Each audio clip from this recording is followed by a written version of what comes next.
Saudaraku sekalian, sekecil apapun yang saudara pandang, kalau Tuhan mengadakan perubahan, terimalah itu sebagai berkat yang besar. Sekecil apapun yang saudara pandang,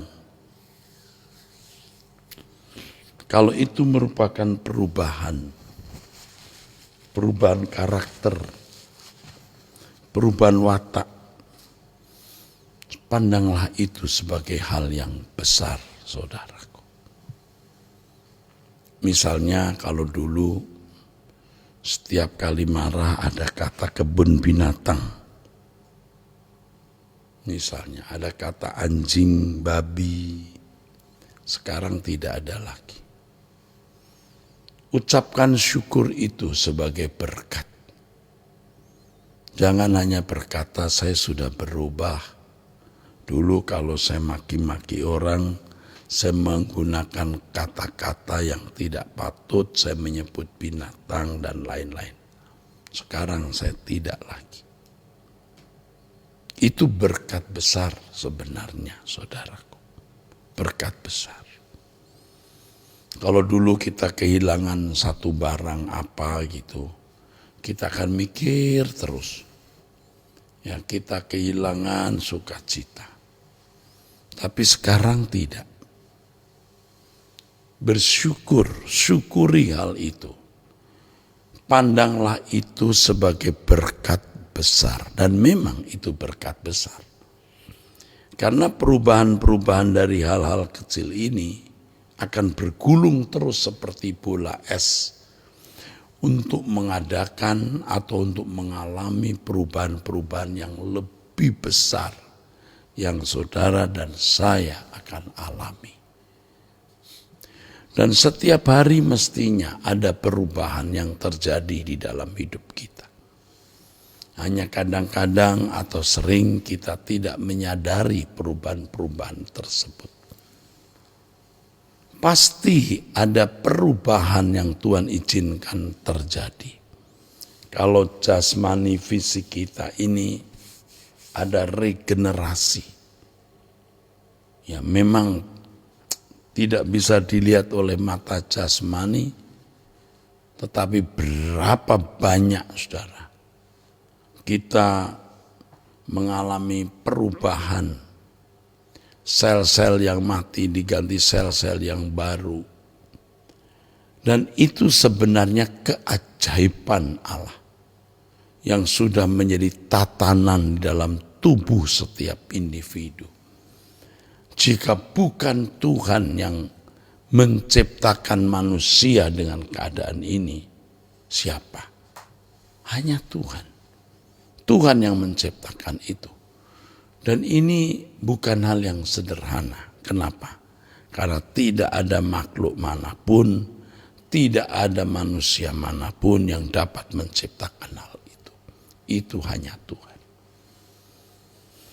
Dan jangan pandang itu perkara sederhana, itu perkara besar tubuh kita mengalami regenerasi. Kalau tidak, mati kita, saudara. Lambat laun, cepat atau lambat mati. Tuhan memberikan kita juga secara rohani pembaharuan terus. Dari hal-hal kecil, hal-hal yang dipandang kecil, dari hal-hal sederhana yang saudara pandang sederhana, sampai kepada hal-hal besar. Jadi jangan hanya melihat hal-hal besar, yang kadang-kadang itu hanya kamuflase, saudaraku. Itu hanya kamuflase, saudaraku.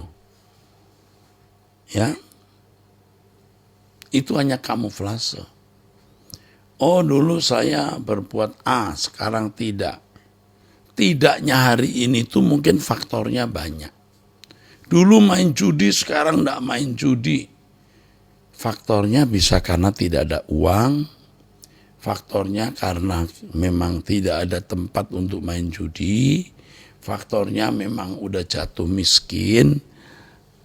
banyak merugi dan takut rugi lagi.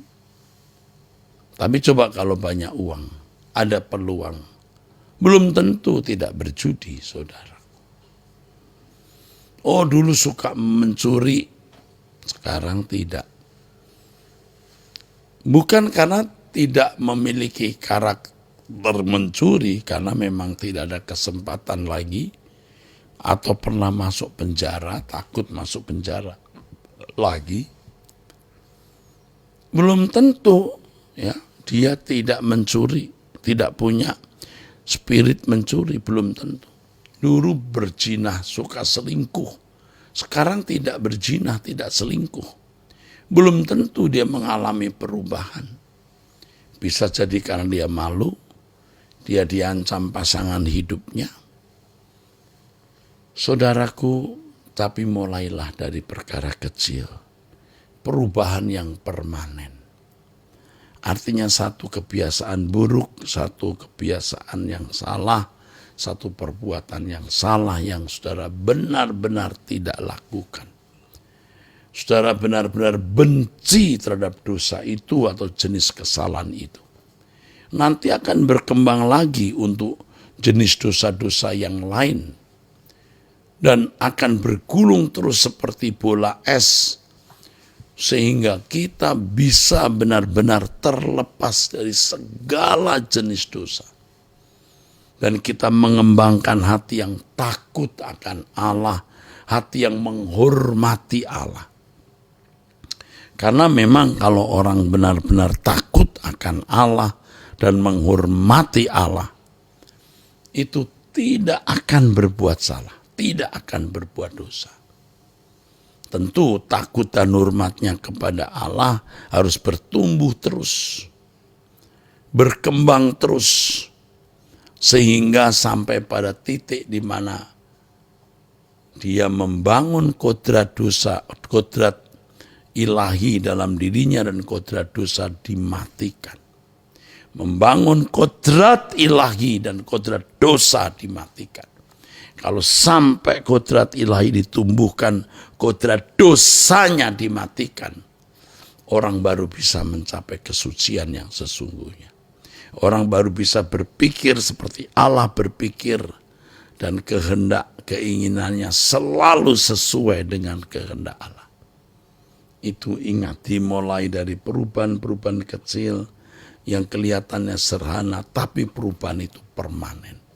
Dan terus akan mengalami perubahan makin besar seperti bola es yang makin besar. Dan itulah proses mematikan kodrat dosa, mematikan manusia lama, menghidupkan kodrat ilahi, dan kemudian saudaraku, kita menghidupkan karakter Kristus di dalam diri kita. Kita bisa berkata, hidupku bukan aku lagi, tetapi Kristus yang hidup di dalam aku. Jadi kita syukuri adanya perubahan-perubahan yang kita pandang itu kecil.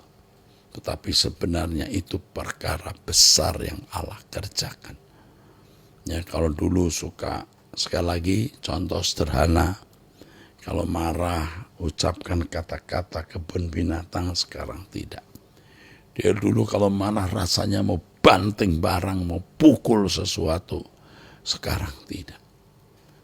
Perubahan-perubahan permanen ini. Kalau dulu menyukai kesenangan-kesenangan tertentu, sekarang sudah tawar hati terhadap kesenangan-kesenangan tersebut.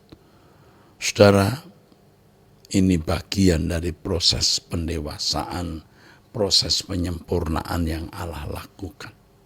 Ya. Jangan berpikir berlebihan, jangan berpikir hal-hal yang saudara anggap itu besar. Ya memang besar, tetapi hal-hal kecil pun saudara juga harus memandangnya hal yang besar. Yang penting perubahannya permanen ya. Ingat, bukan hanya dulu main judi, sekarang tidak main judi. Alasan tidak main judi apa?